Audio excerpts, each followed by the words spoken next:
What's up, my friend? Welcome to the Finding Direction podcast. My name is Stu Massengill, and I'm here every single week to bring you a passionate guest or message dedicated to helping you find your purpose so that you can live a life full of passion, fulfillment, and happiness. From the bottom of my heart, thank you for hanging out with me, and let's dive in.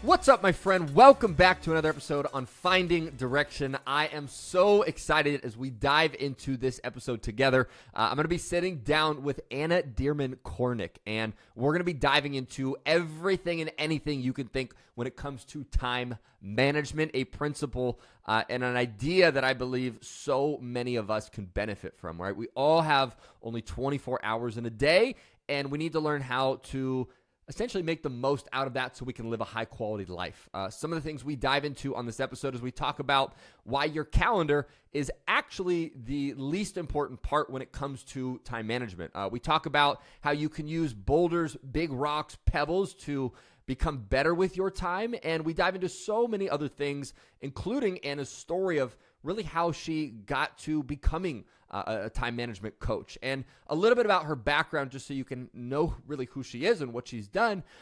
Anna she's a time management coach. She's an author. She's a podcast host who ultimately helps busy professionals master time management so they can stop feeling this sense of overwhelm and really start spending time on the things that matter most in your life. She's also the host of a podcast called It's About Time, and you guessed it, it's all about having work-life balance and maximizing your time. She talks about productivity strategies, real-life advice to ultimately help you maximize your time. And she's recently the author of a new book called Time Management Essentials, the tools you need to maximize your attention, energy, and productivity. So again, there is so much goodness we're going to dive into on this week's episode. If you have not yet, make sure you smash that subscribe button so you can hang out with us every single week on this podcast. And without further ado, here we go.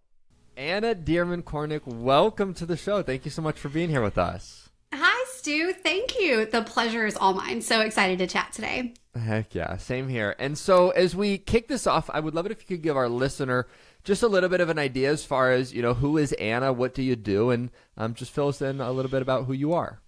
Sure. So I'm a time management coach, and I'm host of It's About Time, a podcast sharing stories and strategies to inspire better work, life, and balance. I'm a new author. My first book, Time Management Essentials, actually hit shelves this summer, so it's a very exciting time.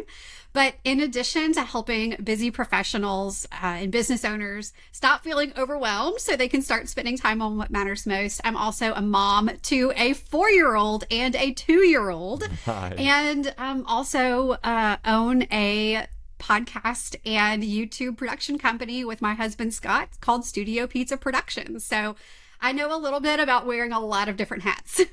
Yeah, I like the name Studio Pizza Box. Studio Pizza Productions. Yeah, Studio Pizza. Anything with the word pizza in it, that's good. Yeah, that's kind of what we were going for. Who doesn't like pizza, right? Yeah, people hear the name and they're like, ooh, I like it. I don't even know what it is, but I like it.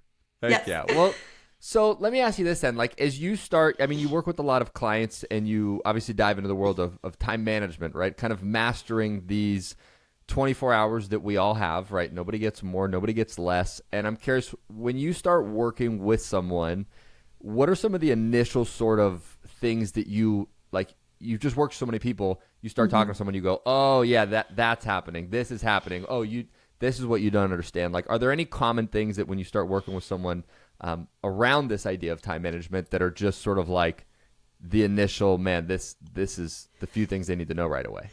Definitely. I've had the honor of working with dozens of clients one-on-one at this point, just over the last few short years. I've had the privilege to speak to hundreds from stages to audiences, webinars, and over again, one of the biggest misconceptions about time management is that it starts with your calendar. And so when people tend to come to me and they ask me for advice, they expect that the first thing that we're going to do is open up their calendar and start rearranging things and making things fit. But that's not even close to being the first step, because over and over again, what I have found is that most of the time, when people think that they have a time management problem, that they don't have enough hours in the day, or their to-do list is too long, or they need to be more efficient, it's actually that they have a purpose problem, that they don't have a crystal clear vision of what they want their life to look like. So instead of operating every day and managing their time, making plans that are putting them closer to making that vision a reality while also living their core values, they're just kind of operating from day to day. And so that's where we begin. And for most people who want to improve their time management, it goes all the way back to really articulating your purpose. What's your vision for the future? And what are your core values that represent who you are and what matters most? Yeah. Interesting. So it's like, I was listening to something you said in a different conversation you had, and I think it was such an interesting idea that, you know, sometimes we put things on a calendar and then it's like we build this beautiful calendar. It's finally 2 p.m. We're supposed to go do this thing, and all of a sudden we're like, squirrel, or like, I'm not going to do it. And we, you know, we just don't act on it. And I think it ties so perfectly into what you're saying, that it's like, the reason sometimes that happens is because there's not a deeper purpose behind why we're even doing that thing, right? If it's like at 2:00, we need to call, you know, these types of people to do whatever, and then it gets that time and we don't really even know why we're supposed to do that thing, other than like somebody said we're supposed to do it. Oh yeah, I see it all the time with people who think they're supposed to wake up at 5 a.m. I just finished reading a very popular book about waking up at 5 a.m. and so many of my clients, they say, oh, if I could just get up earlier, my whole day would run better. But then I have to ask, okay, what does getting up at 5 a.m., what would that give you? What is the purpose? What is the true reason behind it? And if there is not a compelling reason, getting out of 5 a.m. is going to be the hardest. Getting out of bed at 5 a.m. is still going to be the hardest thing in the world. So it all comes back to knowing your why, knowing your purpose, because that's that fuel, that fire that gets you started, and that fuel that keeps you going. Yeah. Heck yeah. So let's say then you have someone, they come to you and they go, no, I know my purpose. I know exactly why I'm doing what I'm doing. I know what I'm like. I know what my end goal is, right? What I really feel I'm supposed to be doing here. Yes. When you sit down with that person and they have that like deeper why, they have that deeper purpose as far as what they really want to do, what does the process look like with someone that does have that clarity? Oh, that's exciting. I'm always so excited and energized whenever I talk with people who are so clear about, they know what they want, but maybe they don't know how to get there. Or they know what they want and how to get there, but they want to get there faster. So that's when we can really start looking at, okay, how are you spending your time right now? And what can we learn about your personality that's going to give us a shortcut into the time management and productivity life strategies that are going to make everything just easier and more effective for you. Regardless of whether my clients come to me with a clear vision, I have everyone I invite everyone to take the Myers-Briggs Type Indicator, just so that we can do a deep dive into their personality preferences. You know, we're all so different in the way that we take in information, and why and what leads us to make decisions. And when you know that about yourself, when you have that self-awareness, you're able to set yourself up for success, because you can skip over the things that just aren't going to work for you and go straight for the strategies that do. Yeah. I love it. Heck yeah. So one thing I'd love to hear for you to kind of change a little bit. But I think, you know, obviously you can hear the passion you have about what you do, right? Helping people, especially once they're clear, like get to the goals they want to achieve faster. And I think there's moments we all have in our life where a light bulb clicks on and we go, man, like this is like what I'm supposed to be doing. And I'm wondering if you could take us into a little bit of your own journey. Like, was there a moment in time where you really remember, like, this is my purpose, this is my clarity, that ultimately led you to what you're doing today? Yeah. I'll never forget the day that I gave notice at my very last full-time job. I walked into a meeting with my supervisors that was actually supposed to be a, what is it called, where they go, your performance meeting. And I ended up giving my notice during the performance meeting. They probably weren't expecting that. They weren't. And I walked out of that meeting and told myself, you're going to tell this story one day. You're going to tell this story. But the story actually begins back in 2009. So I actually kicked off my career in the marble halls of Congress, click-clacking around in high heels and Navy J. Crew skirt suits as the scheduler to a United States congressman. So it was my job as a brand new, fresh out of college professional to manage every single minute of my boss's day. From the time that he woke up in the morning until he went to bed at night. I'm serious. Every single minute was accounted for. And it was my job to corral hundreds of requests for his time from constituents back in the district to lobbyists in DC, groups that were traveling up to talk with him about advocacy issues, speaking requests, the whole 9 yards, and somehow try to find a way to make everything fit together like a puzzle to keep everyone happy. And then to reconstruct the schedule when everything would blow up due to unexpected votes that would need to happen, or being called to the White House to meet with the president or his staff. And every day was an adventure, and I loved it so much. And it was such a baptism by fire experience to not only be in charge of managing one of the most important schedules in the country, someone who had to be everywhere at once, but I was also in my early 20s, a brand new professional trying to figure out time management myself. But I'm from Louisiana. I grew up in North Louisiana. I live outside of New Orleans now. And if there's one thing I need you to know about Louisiana, is that our food cannot be duplicated. And I spent an entire boiled crawfish season in DC. I completely missed that. I missed things like good seafood gumbo and shrimp creole and jambalaya and my grandmother's mayhaw jelly and just all of that good Louisiana food and culture. So I moved back, hopped on a plane, moved back to Louisiana, where I kicked off a 10-year career in the 24/7 world of crisis communications and government affairs, where literally every single day was a disaster. Like oil spills. I worked for the state on the BP oil spill. I was navigating communications during hurricanes and tornadoes and earthquakes and droughts and floods and industrial plant explosions and nonprofit embezzlement schemes and universities on the brink of financial collapse. All of it. I mean, you picture people on TV escorting high-level, CEOs down a freight elevator in order to avoid TV cameras waiting outside. That was actually a regular part of my life. That was a part of it. And every day was a new adventure. It was order to be created out of chaos. And I loved it. And I was good at it. But being there for people, for companies when they're in their darkest moments, their reputation is on the line, their business is on the line, they don't know what's going to happen next for them. It really began to take a toll on me.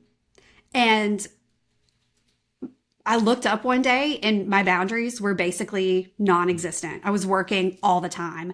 I was missing really important family and life events like friends' baby showers and wedding parties, but it was missing my stepdad's 70th surprise birthday party that really was the straw that broke the camel's back for me, because I can't get those memories back. I can't get a do-over. We don't get multiple chances for these once in a lifetime memories. And so I decided that I had had enough after spending one too many days crying in the stairwell on the way up to my windowless office in that leading up to that performance review, I decided that I was done. And so I walked away from what a lot of people considered a really cool job in search of something else. Because after spending decades creating order out of chaos and managing crisis, I was the crisis. I was the crisis that needed to be managed now. And so I dove in head first to figuring out what was next. I read every book I could get my hands on about time management and goal setting and vision and starting a business. And one book would lead to the next, to the next. Yeah. I dove into podcasts and just absorbed as much as I could. And little by little, I started to notice the breadcrumbs, the clues. I started having friends ask me for time management advice. I was asked to speak about time management to an organization in New Orleans. And I thought there might be something here. There might be a way that I can combine that crazy Capitol Hill time management experience from so early in my career with my love of creating order out of chaos. Can I do this for people's lives? And so now I'm a time management coach, and I always share that so that I want you to know that I wasn't born some kind of time management unicorn who was just great at time management from day one. I actually used to be the late person among my friends. And at one point when I was just in a really dark place in my crisis communications job, I was written up by my boss for being late 17 times in a quarter. And so if I can come back, if I can manage, if I can do this, I want to be proof of what's possible for other people and make time management, but not just time management, living a life of intention where you spend your time aligned with your purpose. That's what I want to do. Make that more accessible and attainable for anyone who wants that. I love that. That's so cool. And it's crazy to think that, like you said, right out of college, managing one of the busiest schedules of anybody in I don't know what they were thinking. Letting me do that. Yeah, a very cool opportunity. But yeah, you had to have been like a million miles an hour, like, sure, we'll do this, that. Yeah, that's quite a way to throw yourself in the fire. And, one thing I'd love to hear from you is, I think sometimes I see this happen in my life. Sometimes I see this happen with other people that I work with a lot of the time, where I think sometimes we can get caught up in this idea of like, I just don't have enough time, right? Like there's not enough hours in the day. And it's, I think part of what's partnered with that is a sense of overwhelm. Where it's like, I have so many things to do. I have this, I have family, I have friends, I have work, career, health, And so how does somebody go from a place of feeling like, man, I just don't have enough time, feeling like overwhelmed, to a place of almost like ease and calm, right? I think when you really have found out a harmony of how you use your time, you can wake up and you can kind of flow through your day rather than going through the day in chaos. Definitely.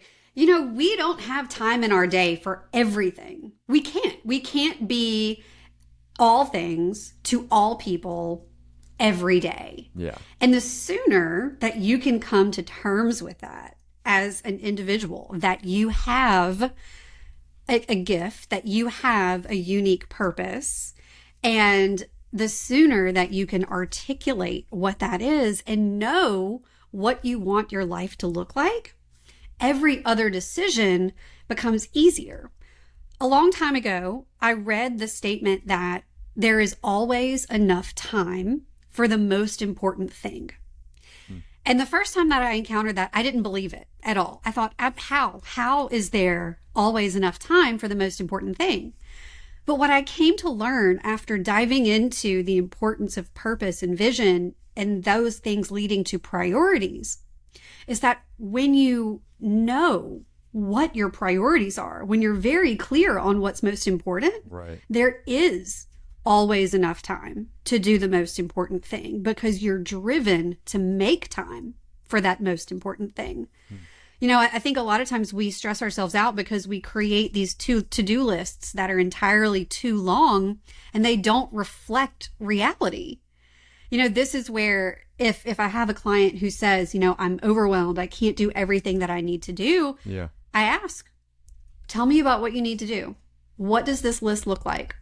And then we go into tactical tips like time blocking. Time blocking, the OG time management strategy, putting on your calendar a block that represents how you spend your time.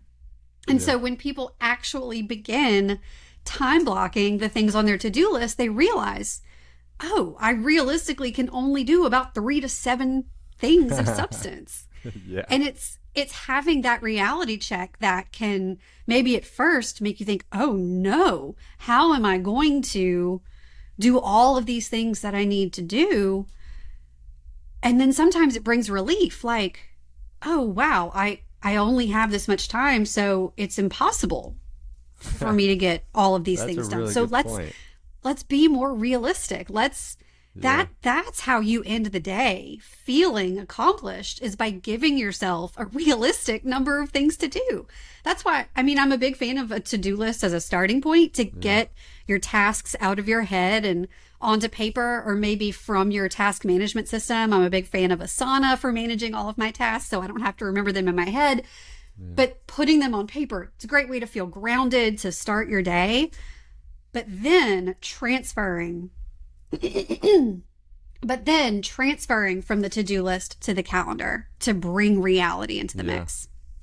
Yeah, I think it's a super important thing that you brought up, of the idea that's like, are you putting yourself against an impossible standard or an impossible task, right? If you're like, I need to get 500 things done today, and if I don't, I feel like I'm never going to actually have achieved anything. And it's like, well, come on, buddy. Like, you're not going to, not even 100, like not even 50. Like, go for what are 3, 4, 5, 6, 7 things. Yeah. You get those done. I think it's a beautiful way to look at it. Mm-hmm. A lot of times we don't like to choose. We don't like to decide what the most important thing is, because when we have to pick the 3 things off of our list, a lot of times we look at it as, well, if I only do these 3 things, then I'm a failure for not doing everything else. But we have to reframe it and think, yes, these are the 3 things that are most important. They are most important because they move me closer to this goal. They get me closer to reaching this deadline. They move me closer to my vision. I am winning because I am focusing on these 3 things that will move me closer to my end zone faster. Yeah. What do you think it relates to, sort of like the microwave society idea, right? Of like, you push a button and it's here. Do you think there's a correlation between those two? Oh my gosh. Instant gratification, I think, has had a huge impact on the way that we look at long-term goals. Most of the best things in life can't be done overnight. I just finished launching my book, and you can't pull an all-nighter to write a book. You can't. It takes time. It takes planning, and it takes having background and doing research. And so often we shy away from making long-term plans because they take a long time. And a lot of times we don't see the results immediately. It's just like working out. You can't go to the gym once and automatically expect to come home with a 6-pack. And people get frustrated because they don't see those immediate results. And so I find that because those good things take longer, that people avoid committing to or even letting themselves dream that big, because, if it can't be done quickly, then what's the point? And so, good things come to those who wait and who put in the work. Yeah. And you can't be afraid of that if you want to make big things happen. Yeah. Very, very true.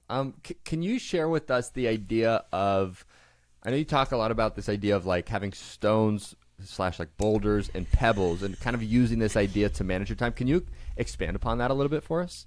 Sure. Now, I will say before I kick it off that this is actually a concept that is not new. It's borrowed from something called the parable of the pickle jar. Stephen Covey has also shared about this concept, but I've kind of adapted it based on working with my clients and trying to make this concept of priorities a whole lot easier to understand. A lot of times when we think about priorities, we think about, okay, priorities are things that are important, right? Yeah. But when there are so many different hats that we wear, roles that we play, responsibilities that we have, suddenly everything feels important. But when it comes down to it, there are different types of priorities. And when you're able to take this idea of priority from being this one type of thing to there being different types of priorities that have different weights and levels of importance associated with them, it makes the whole idea of figuring out what's most important a whole lot easier. So I like to think of priorities as boulders, big rocks, and pebbles. We can all picture a boulder. I've never been to the Grand Canyon. I've always wanted to go, but I always picture like giant boulders at the Grand Canyon, and when you push on them, they don't move no matter what you do, no matter how hard you push. And so boulders represent the activities in our life that are important, but they're not urgent. And I'll talk a bit about that in a second. They're important, but they're not urgent. And they help us show up as our best selves. So things like working out, having a regular date night with your partner, cultivating friendships, investing in your professional or your personal development. None of these activities aren't ever necessarily going to be urgent. You're probably not going to need an urgent date night with your spouse, because that's just not the nature of these things. Yeah. But the thing is that without a date night or without working out, you're not able to show up as your best self in your relationship or in your health and wellness. If you don't make time for personal or professional development, you're not showing up as your best self in that area of your life. And now the thing is that while these things are urgent, if we put them off and put them off and put them on the back burner, which they're very easy to put on the back burner in favor of putting out fires, tackling whatever the most urgent thing is of the day, eventually those boulder activities that we neglect will catch on fire, because we will have skipped a workout so many times that our health has been neglected. We will have skipped investing in our professional development so many times that we've fallen behind on industry trends. We'll find that our relationships aren't as strong as they once were. And so those things, those activities that help us show up as our best self, that are important but not urgent, we need to think of those as our bolder priorities and put them into our calendar first. Schedule them in our day first, not necessarily chronologically first, but to find space for them before we start adding in everything else. And then don't move them. Okay. Just leave them there. Let them stay. They're your line in the sand. They're your boundary. So then once we've got our boulders, we think about our big rocks. Now, big rocks, they're smaller than boulders. Maybe you could pick one up. Maybe you could push on it. It's got some wiggle room. These are the things in our days that are important, but they are urgent. There is some time-bound nature to it. And our boulders, while they help us show up as our best selves, our big rocks move the needle in our life and our work, and that they get us closer to that vision that we have for ourselves, typically on a project basis. So big rocks are going to be things like recording this podcast episode right now. We could consider this a big rock because it moves the needle. Planning a big vacation for your family, planning a Disney trip, that is a big rock. There's a lot that goes into it, and there's a deadline there. Planning milestone birthdays or celebrations, renovating the hall bathroom, also considered a big rock kind of activity because it moves the needle in the vision that you have for your life. And so after we have our boulders in our schedule, in our week, the next thing that we want to add is our big rocks. Because although they are urgent, we're able to be a bit more flexible with when we tackle those items. So then once we've got our boulders and our big rocks, last is our pebbles. And pebbles, we know what pebbles are. They're the little bitty pieces of gravel that fill in all of the spaces. There's a lot of them, and they're really tiny. And so pebbles represent the things in our life that are not urgent and they're not important in that they're not moving the needle in our life and work. Okay. Things like making a dentist appointment, or returning something to Amazon, or ordering groceries, or those life admin kind of things that we have to do, but they're not necessarily tied to a goal, a project, or a bigger vision. Now, the thing about pebbles is that although they're small, they can very easily take over our whole lives because they tend to be easy, and there are a lot of them. And so a lot of times what we'll do is we'll start our day with our 37-point to-do list, right? And then we'll dive into the pebbles first, because we'll think, okay, let me knock out all of these little things and then I'll do my most important work. But then the next thing we know is that it's 4:00 in the afternoon and we've spent our entire day feeling busy. And don't get me wrong, our brains love it. Our brains crave novelty. So we get rewarded every single time we skip hop to a different little task until we realize, oh, I didn't do the most important thing that I needed to do today. And then we wonder where the day went. And so when you're planning your week, if you're able to, think about your to-do list, and next to your boulders, write a capital B. Next to your big rocks, write out a BR. And next to your pebbles, write out a P. This is going to help train your brain to identify these different types of priorities. And then when you're planning your day, tackle your boulders first, or at least schedule time for them first. Then knock out your big rocks and let the pebbles fall in the spaces in between. If you have 15 minutes between meetings, check your pebble list and see what you can tackle quickly. Beautiful. I like that. Yeah, it is all too easy some days where you go, man, I do this pebble, that pebble, and then you're like, wait, it's 4:00. You're like, where the heck did the day go? So I was so busy. What did I even do? Yeah, and you're like, I got a lot of things done, but I didn't actually really move the needle forward. Exactly. Right? So to just kind of recap, right? So boulders, they're the I was just taking a few notes. They're not super urgent, but they're really important in your life, right? For the quality of your life. Big rocks are important, but not necessarily urgent, right? They're important. They move the needle forward in your life. These are the ones that are urgent because they are typically time bound based on a project. Yes. So our big rocks are important and urgent. Okay. Heck yeah. And then pebbles, not urgent, not as important, in the sense that they're not moving the needle forward.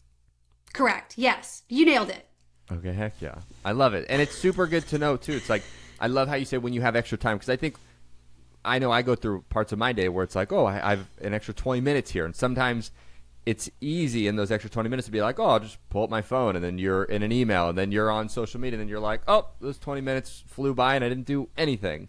Right. So I love the idea of having a pebble list. So if you do have pockets that open, you go, okay, let me schedule that doctor appointment. Let me, do that other thing that I needed to do. That is the pebble.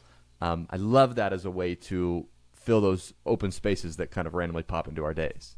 Yes, it's great. And one of my favorite strategies is called having a pebble power hour. So let's say on Fridays, a lot of us are typically a little bit lower energy on Fridays. We've put a lot into the beginning of the week. Friday's a great day for admin. So if you schedule a recurring block on your calendar called Pebble Power Hour, you can grab any of your open pebbles and any pebbles that you haven't crossed off your list and just spend an hour, one after the other. Let me go change that light bulb in the hallway. Let me order a birthday gift for the party that my daughter is going to next week. Let me make the babysitter reservation. You can knock them out all one after the other. You get that buzz from your brain of having that novelty, and you've put your pebbles in a fence. You've confined them into this space so that you're not tempted to waste valuable time on pebbles when you could be engaged in focused work, because you've got your Pebble Power Hour waiting for you on Friday. Let's go. I love it. Pebble Power Hour. So cool. So, Anna, this has been a joy to dive into your story and the wisdom that you have. For all of our listeners that are here with us today and are like, man, I just need more of Anna in my life. I need this book. I need more help with my time management. Where's the best place that they can find you, hang out with you, and just kind of dive deeper into your world? Yeah, so I would love to invite you to tune into my podcast. It's About Time, with new episodes coming out every Monday wherever you listen to podcasts. And if you want to go even deeper, pick up a copy of my book. You can find it at timemanagementessentials.com. And I go pretty deep into the boulders, big rocks, and pebbles that we chatted about today, and so much more that just builds on top of that. Love it. Love it. Love it. So we'll put all that in the show notes, make it super easy for everybody. And my last question to you, a question we ask all of our guests because we want to help our listener find direction, but we also believe in doing it through action, is what would you say is one thing our listener could do in the next 24 to 48 hours to start finding direction in their life? Yeah. Oh, my goodness. What a fun question. So in the next 24 to 48 hours, the one thing that I would encourage you to do would be to... I thought I was just magically going to say something. I'm going to have to start over. we could put a spin to the question too. A part of the question we could add is what's something they could do in the next 24 to 48 hours to start finding direction with their time. Definitely. Okay, so if there's one thing that you can do in the next 24 to 48 hours that will help you find direction with your time, I would really encourage you to spend no more than 30 minutes thinking about your vision for the future. And, a lot of times we get intimidated when we think about our vision because we imagine that it has to be this big, lofty, amazing thing. And we have to think about this 80-year vision. But let yourself think about you 1 year from now. What is it that you want to accomplish in the next year? What are 3 things that you want to accomplish personally, professionally, financially? And then ask yourself this: what's one thing that you can do in the next week to get one step closer to making that vision a reality? Love it. Beautiful, beautiful. Well, Anna, thank you so much again for being here. Massively, massively appreciate it. And thank you so much again. Yes, thank you for having me. This has been so much fun, Stu. Congratulations, my friend, on crushing it through another episode here on Finding Direction. Make sure you give yourself a pat on the back, a round of applause, because you are one of the few who is not willing to settle for less than a life that lights up your soul, and that is absolutely something worth celebrating. I want to say thank you, as always, for joining me on this podcast. I hope you took something from Anna's conversation about time management, and more importantly, as always, I hope you take at least one thing from this conversation and start applying it to your life. It could be start to figure out what is that vision for your life in a year. It could be what are some of the boulders in your life that you need to make sure are concrete in your schedule, right? But take one thing from today and start applying it to your life, and I promise you, you're going to start getting better at your time management. All right, my friend, that is all we have for you this week. Have a wonderful, outstanding, incredible rest of your week. And if you do not want to go anywhere, don't feel like you need to. I have another episode coming up right after this that you are more than welcome to hang around for. All right, my friend, until next time, I'll talk to you soon.